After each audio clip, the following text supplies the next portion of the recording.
Welcome back dear students. मजे की बात ये हुई कि लास्ट टाइम जो है वो इसमें सेटिंग्स में मैं मतलब माइक और सिस्टम ऑडियो जो है उसमें वो रह गया मतलब रिकॉर्डिंग आवाज नहीं थी बिल्कुल भी लास्ट वीडियो में। और उसके बाद जो है 35 लोगों ने उसको देख लिया, 35 व्यूज आ गए हैं और लाइक आ गए हैं, 2 लाइक आ गए हैं और कमेंट करके फिर किसी ने मेरे को बताया, तब मैंने उसको चेक किया। I am sorry for that. तो मैं इसको अभी सुबह उठकर दोबारा बना रहा हूँ। रात को मैंने इसको 10 बजे अपलोड किया था, तो मतलब किसी ने बताया नहीं और वो बहुत बाद में किसी ने मेरे को बताया। तो हम डिस्कस कर रहे थे बच्चों, case sorry case study based questions, case study based question, ये करंट इलेक्ट्रिसिटी से। और लास्ट लेक्चर में हम सिर्फ एक ही क्वेश्चन, ये वाला क्वेश्चन जो आपको दिख रहा है स्क्रीन पर, इसको हम डिस्कस कर पाए थे। तो अब क्वेश्चन नंबर 2 में ये बताया है, consider N evacuated cylindrical chamber of height h having rigid conducting plates at the ends and an insulating curved surface as shown in figure। तो ये फिगर है जिसमें आप देख रहे हैं a number of spherical balls made of lightweight and soft material and coated with a conducting material are placed on the bottom plate। ये छोटी छोटी balls हैं, कितनी छोटी यहाँ दिया हुआ है। The balls have radius are very much less than H, यानी नेग्लिजिबल है एच के कंपैरिजन में इनका जो size. Now a high voltage source HV is connected across the conducting plate such that the bottom plate is at plus V and the top plate at minus V। तो नीचे positive है, ऊपर negative है, तो जो difference है वो 2V है। यानी समझने की बात यहाँ पर है कि डिफरेंस जो है वो 2V हो गया है। ये ट्विस्ट है क्वेश्चन में, तो ध्यान रखना है। Due to their conducting surface the balls will get charge, no doubt conduction की वजह से चार्ज आएगा उन पे positive, will become equipotential with the plate and are repelled by it. Positive plate से रिपेल होंगी, the balls will eventually collide with the top plate, उछल कर जाएंगी नेगेटिव प्लेट की तरफ। अब यहाँ कोफिशिएंट ऑफ रेस्टिट्यूशन जो है वो 0 लिया जा सकता है due to soft nature of the material of the balls, यानी कोलिजन होगा परफेक्टली इनइलास्टिक और बॉल्स जो है वहां चिपक जाएंगे। The electric field in the chamber can be considered to be that of a parallel plate capacitor, यानी electric field को हम पैरेलल प्लेट कैपेसिटर की तरह मान सकते हैं। यानी इसके लिए हम Q इक्वल टू सी भी ले सकते हैं और V यहाँ पर हो जाएगा सी इक्वल टू क्यू भी ले सकते हैं, और यहाँ जो इलेक्ट्रिक फील्ड है वो होगा प्लस वी माइनस वी यानी 2V upon H. assume that uniform मान सकते हैं, assume that there are no collisions between the balls and the interaction between them is negligible, आपस में नहीं टकरा रही हैं। और ये एक पॉजिटिव फैक्टर है, अगर आपस में नहीं टकरा रही हैं तो हमें उसको कंसिडर नहीं करना है। Which one of the following statements is correct, इनमें से कौन सा स्टेटमेंट सही है। तो balls will stick to the top plate and remain there, ऐसा नहीं होने वाला है क्योंकि जल्दी ही वो अपना चार्ज खो देंगी जो पॉजिटिव चार्ज लेकर गई हैं, और उसके बाद वो नेगेटिवली चार्ज हो जाएंगी अगेन बिकॉज ऑफ कंडक्शन, और नेगेटिवली चार्ज होकर फिर रिपेल होंगे, वहां से रिपेल होंगे फिर वापस नीचे आएंगे। The ball will bounce back to the bottom plate carrying the same charge गलत है, opposite charge होगा, यानी third option is correct. The ball will bounce back to the bottom plate carrying the opposite charge they went up with, third option is correct. चौथा option देख सकते हैं हम, क्या है, the ball will execute simple harmonic motion between the two plates. Simple harmonic motion तो वो नहीं करेंगी, कारण यह है कि सिंपल हार्मोनिक मोशन होने के लिए ये जरूरी है कि जो फोर्स है वो डिस्प्लेसमेंट के नेगेटिव के प्रोपोर्शनल होना चाहिए। F is proportional to negative और acceleration should be proportional to negative of displacement. तो वैसी कंडीशन यहाँ पर नहीं आएगी क्योंकि बॉल रुक रही है एंड पर जाकर। तो force is not proportional to negative of displacement here, that's why this motion is not simple harmonic। तो वो नीचे ऊपर ऑसिलेट करेंगे पर सिंपल हार्मोनिक नहीं होगा। नेक्स्ट क्वेश्चन है, the average current in the steady state registered by the ammeter in the circuit will be। यहाँ पर ammeter जो करंट रजिस्टर करेगा वो कितनी होगी, तो इसके लिए हमें बच्चों कैलकुलेशन करनी पड़ेगी थोड़ी सी। तो let's see the calculation, current कितनी होगी, इसके लिए हम थोड़ी सी कैलकुलेशन यहाँ पर कर लेते हैं। एवरेज करंट या करंट मैं कैलकुलेट कर सकता हूँ इस फॉर्मूले से, I equal to Q upon T। But यहाँ पर हम जानते हैं Q जो है वो CV के बराबर है, क्योंकि वो कैपेसिटर जैसे सिचुएशन है। हमें I और V इन दोनों को रिलेट करना है, इनके बीच का रिलेशन लाना है। तो मैं लिखूंगा I equal to CV upon T, और प्रोपोर्शनल रिलेशनशिप हमको चाहिए तो C कांस्टेंट हम हटा सकते हैं, I proportional V by T, C is constant. अब मुझे T का V के साथ क्या रिलेशन होगा टाइम का, वो निकालना होगा, टाइम वोल्टेज के साथ किस तरह से रिलेटेड होगा। और उसके लिए मैं क्या करता हूँ, मैं यूज करता हूँ S equal to u t plus half a t square ball के मोशन के लिए। तो अगर मैं यूज करता हूँ S equal to u t plus half a t square second equation of motion, तो हमें पता है यहाँ पर ये जो u है ये जीरो है। बॉल इनिशियली जो है जीरो वेलोसिटी रेस्ट से स्टार्ट हो रही है, तो u इक्वल टू जीरो है। अच्छा, एक्सेलरेशन कितना है, जो बॉल पर फोर्स लगेगा बच्चों उसका चार्ज है q, ई इलेक्ट्रिक फील्ड लग रहा है वहां पर, और m उसका मास मान लेते हैं हम, तो q ई अपॉन m के बराबर एक्सेलरेशन होगा उसका। अब ये जो e है इलेक्ट्रिक फील्ड, ये है जैसे मैंने बताया था आपको 2v अपॉन h, ये समझने की बात है, ये मैटर कर रहा है, 2v अपॉन h है। तो ये वैल्यूज मैं यहाँ पे रख देता हूँ। s खुद h के बराबर है, बॉल को जो डिस्टेंस ट्रेवल करनी है दैट इज h। तो what we get, h equal to half, ये टर्म तो पूरी जीरो हो गई, हाफ टाइम्स a की जगह q into 2v upon h, और m है ही सही वहां पर, mh इंटू टी स्क्वायर, ये आ गया। अब यहाँ कुछ क्वांटिटीज कट रही हैं, 2 से 2 कट गया, h मल्टीप्लाई हो जाएगा और q की वैल्यू मैं यहाँ पर डाल दूंगा cv, it becomes h square equal to, q की जगह मैंने cv डाला तो ये बना cv square upon m into T square. हमें पता लगाना है प्रोपोर्शनल रिलेशनशिप, तो c कांस्टेंट है, m कांस्टेंट है, h स्क्वायर भी कांस्टेंट है, तो मैं यहाँ से लिख सकता हूँ T square proportional 1 upon v square और t प्रोपोर्शनल 1 अपॉन। तो अब इस एक्सप्रेशन में हम देख रहे हैं I proportional to v upon t, और t की जगह में डाल दो 1 अपॉन v, तो इन दोनों रिलेशन को कंबाइन करने पर हमें मिल जाता है I proportional v square. This is the result. तो बच्चों ये यहाँ पर सही ऑप्शन हुआ 4, proportional to v square. Next question है question number 3, most of the times we connect remote speakers to play music in another room. ऐसा हम जनरली घर में करते हैं कि कॉर्ड लगाकर, यानी लंबा सा तार लगाकर उसे खींच देते हैं along with the built in speakers. पर मोस्ट ऑफ द टाइम इसमें जब ये सिचुएशन होती है बच्चों, तो वो एक पिन जो हम लगाते हैं, पिन जब जैक जैक यानी सॉकेट, उसमें जब पिन लगाते हैं तो वो इंटरनल स्पीकर को डिस्कनेक्ट कर देती है और एक्सटर्नल स्पीकर को साउंड देती है। ऑर्डिनरी साउंड सिस्टम और म्यूजिक सिस्टम में यही होता है।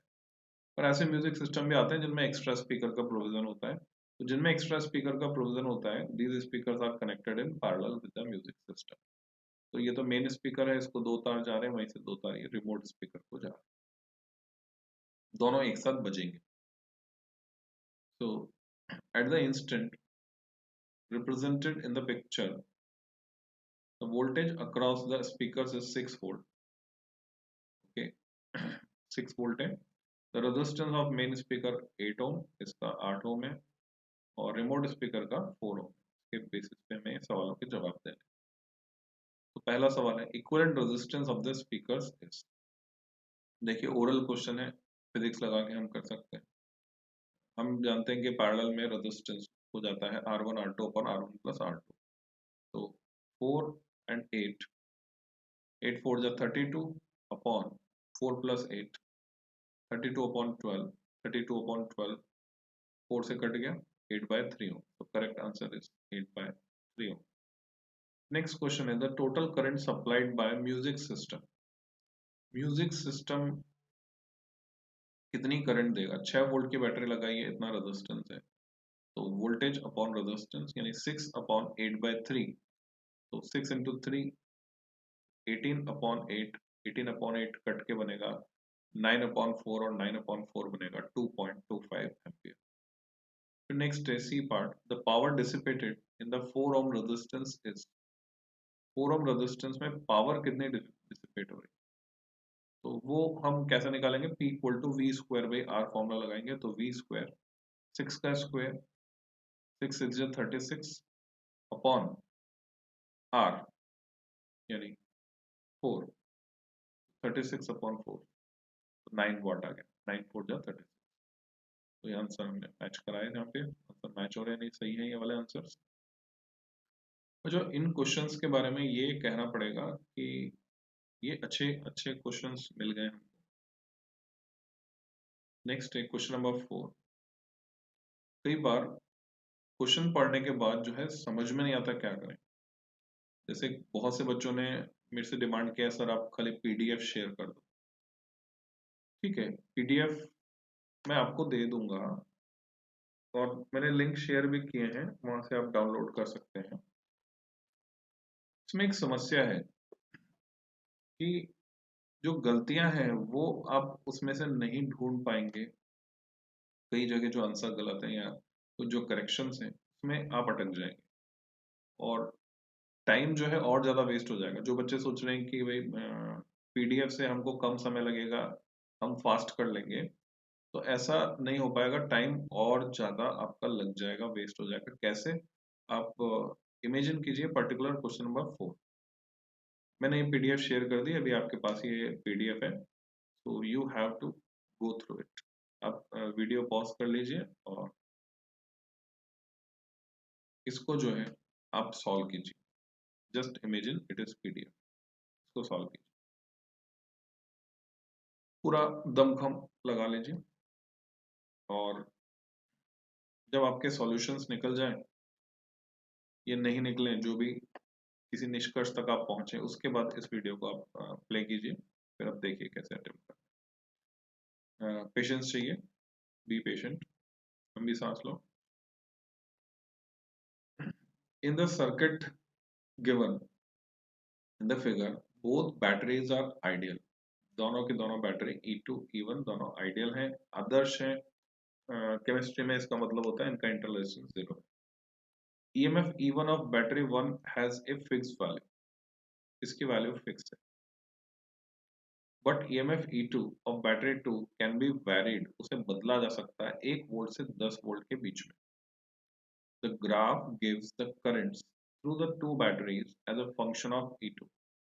ये जो ग्राफ है E2 के फंक्शन की फॉर्म में y एक्सिस पर करंट है. दोनों बैटरी के लिए ये दो ग्राफ है, but are not marked as which plot corresponds to which battery. इनमें से कौन सा किसके लिए वो यहाँ पर निशान नहीं लगाया गया, बताया नहीं गया है. वो आपको खुद प्रेडिक्ट करना, हमें खुद प्रेडिक्ट करना. But for both plots, current is assumed to be negative when the direction of the current through the battery is opposite to the direction of that battery's EMF. जब भी करंट की direction battery के EMF के उल्टी जाएगी, यानी जैसे E1 में से करंट ऊपर जानी चाहिए तो वो पॉजिटिव है, नीचे की तरफ आएगी इस ब्रांच में करंट तो नेगेटिव है. E2 में से करंट ऊपर की तरफ जानी चाहिए, नीचे की तरफ आएगी तो नेगेटिव है. Direction of EMF is from negative to positive. तो ये हमें क्वेश्चन सॉल्व करना है, वैल्यू ऑफ ईएमएफ E1 निकालना है, वो जो फिक्स है। तो बच्चों एक तरीका तो ये होता है कि आप जो है जैसे ही जब कोई और छोर नहीं मिले क्वेश्चन का, किसी क्वेश्चन का और छोर नहीं मिले, आपको सॉल्यूशन नहीं मिले, आप हार जाए, तो बहुत ही अच्छी साइट है doubtnut.com। वहां जाके शुरू के wordings in the circuit given in the figure, शुरू के वर्डिंग्स अगर आप टाइप करते हैं तो आप देखेंगे कि वो पूरा क्वेश्चन वहां पे आ जाएगा। जैसे फॉर एग्जांपल इस क्वेश्चन के लिए अगर हम चलें और बस शुरू के वर्डिंग हम टाइप करें, जैसे in the circuit given in the figure both batteries are ideal.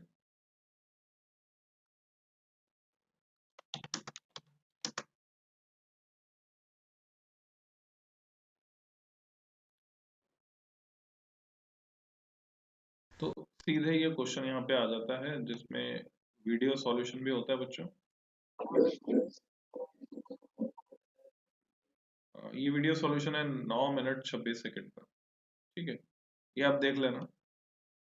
फिर दूसरा सॉल्यूशन भी यहाँ मौजूद होता है, ये भी आप देख लेना और ये देखना कि कितना आपको समझ में आ रहा है इससे, ठीक है।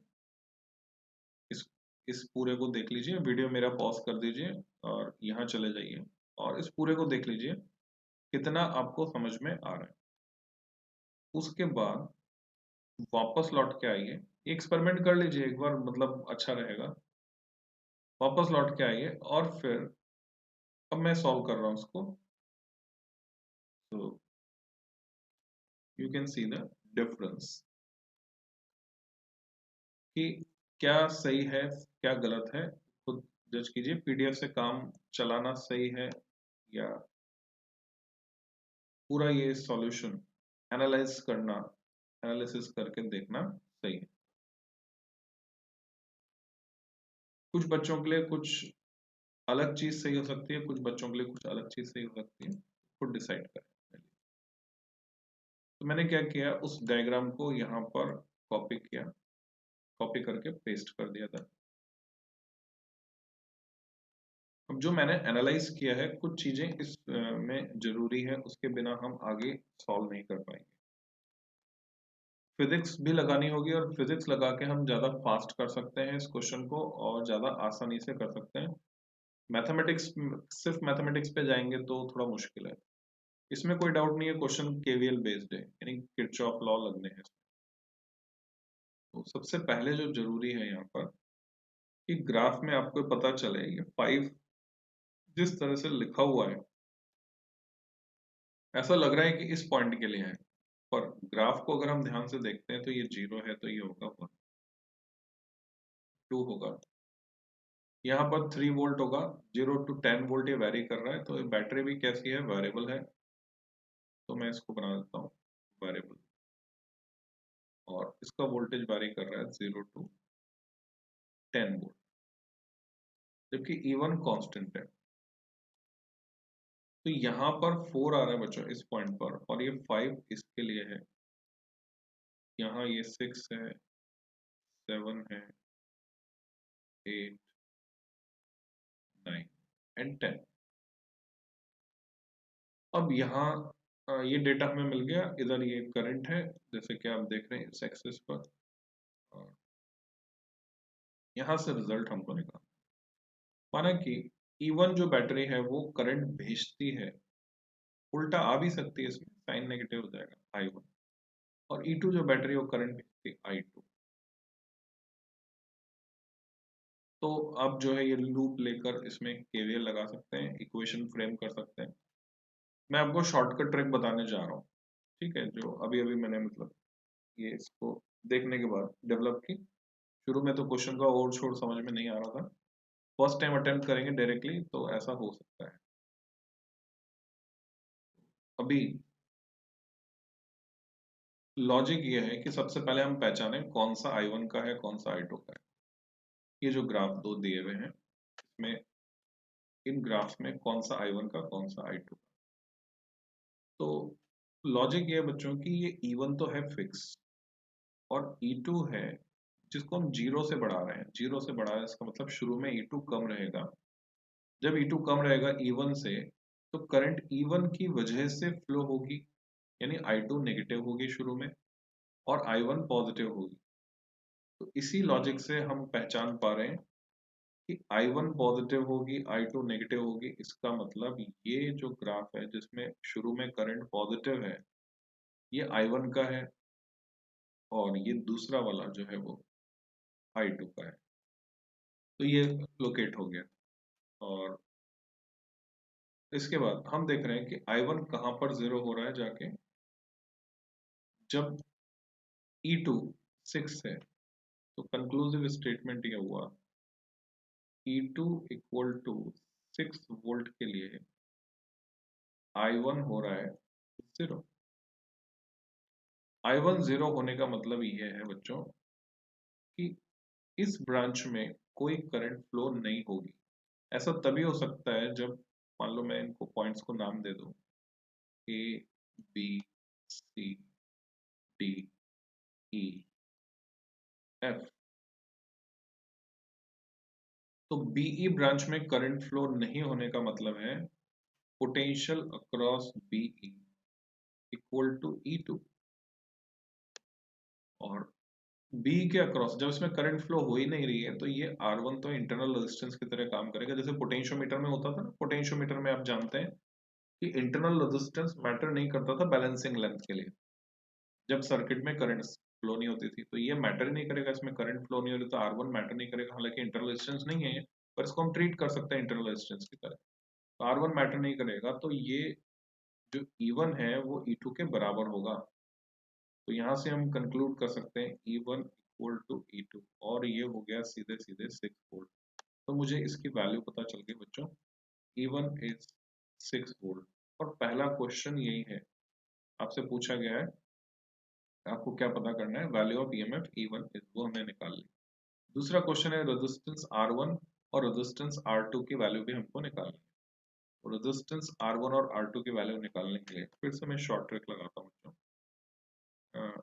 ये देख रहे हैं हम यहाँ पर इस लोकेशन पर I2 0 है। कब? जब E2 4 है। तो मैं लिखता हूँ E2 is 4 volt, then उस टाइम पर I2 है 0। उसका क्या मतलब है? जब E2 4 वोल्ट है, I2 है 0, तो I1 और I2 मिलकर इधर जानी थी इस ब्रांच में, तो वो I2 0 है तो वो I1 की बराबर रहेगी। अच्छा, इस समय I1 कितनी है वो भी देख लेते हैं हम। इधर भी मार्किंग लगाएं अगर हम, तो ये 0.2 है तो ये 0.1 रहेगा। तो I1 0.1 है बच्चों, I1 is 0.1 एम्पियर। अभी निश्चित रूप से करंट इस बैटरी की वजह से फ्लो होगी और इधर फ्लो होगी इस लूप में। तो E1 जो बैटरी है वो डिस्चार्जिंग मोड में है। डिस्चार्जिंग मोड में जब होती है तो जो V होता है, यानी V बी ई, B और E के अक्रॉस V, वो किसके बराबर होगा? डेफिनेटली इधर कोई करंट नहीं जा रही है तो V 4 वोल्ट के बराबर होगा और उसको मैं क्या लिख सकता हूँ, E माइनस आई आर लिख सकता हूँ। E1 माइनस I1 R1 मैं इसको लिख सकता हूँ। R1 को कोई इंटरनल रेजिस्टेंस की तरह मैं ट्रीट कर रहा हूँ। So what we get 4 equal to E1 है 6 माइनस 0.1 इंटू R1 और यहाँ से R1 की वैल्यू हमें मिल जाती है। R1 इक्वल टू मिलता है हमको 20। दिस इज शॉर्ट, क्योंकि अगर आप केवीएल लगाते हैं तो थोड़ा ज्यादा आपको लिखना पड़ता है। ओके, नाउ अब क्या करते हैं हम, इधर R2 निकालना है। R2 निकालना है क्योंकि ये पैरेलल में जुड़ा हुआ है। Branch DC is parallel with BE, CD is parallel with BE and parallel with AF। AF BE C D, तीनों पैरेलल है, पैरेलल में वोल्टेज सेम होता है। तो यही 4 वोल्ट लग रहा है अभी, और ये 4 वोल्ट किसके बराबर होगा, ये होगा I1 इंटू R2 के बराबर, और I1 हमारे पास है ही सही। तो R2 कितना हो गया, R2 हो गया 4/I1 and I1 is 0.1, so we get 40 ohm. So this is the simple format of solving this question. अब मेरे पास जो वैल्यूज आ रही हैं वो आंसर से मैच नहीं हो रही। यहाँ आंसर दिया हुआ है 311, यानी 10 ओम, सॉरी 11, 10 ओम 10 ओम, और इसका आंसर दिया है 3 यानी 4 वोल्ट। तो अब चक्कर पड़ जाता है, हम कैसे वेरीफाई करें। तो मेरे जो आंसर आए 6 वोल्ट, 20 ओम, 40 ओम, यहाँ पर हम वेरीफाई कर सकते हैं। यहाँ पर भी जो आंसर्स हैं 40 ओम, 6 वोल्ट, 20 ओम, इसका मतलब इसमें छपे हुए आंसर्स गलत हैं। तो these answers are wrong, correction is needed here. अगर मैं इसमें करेक्शन करता हूँ बच्चों, तो ये है 2, ये है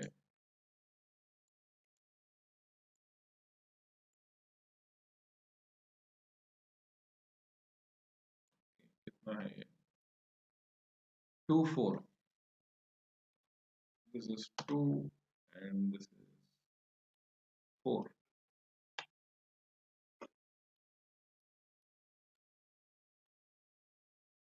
अब सही है, ये करेक्शन मैंने इसमें बनाया। Okay, next question, question number 5, उसको मैं लेता हूँ बच्चों नेक्स्ट वीडियो में। तो जल्दी मिलते हैं, टिल देन हैप्पी लर्निंग।